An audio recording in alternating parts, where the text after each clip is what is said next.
నువ్వు కామడాడ వచ్చి నీ ఇంటి ఊర నిల్చుంటే బౌరు కప్ప లెక్క నువ్వు రెలుసుకొని చూస్తున్నావు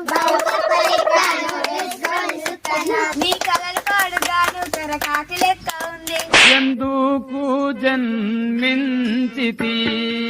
కలియుగమునా నేను సోని చూపవేందియో అనిలు 100 రూపాయలు అయ్యే రాదా అనిలు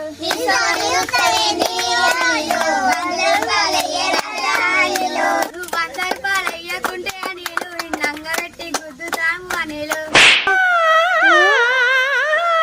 నా చేతిలా సంచి ఉన్నదే సంచి నిన్నే మక్కలున్నాయే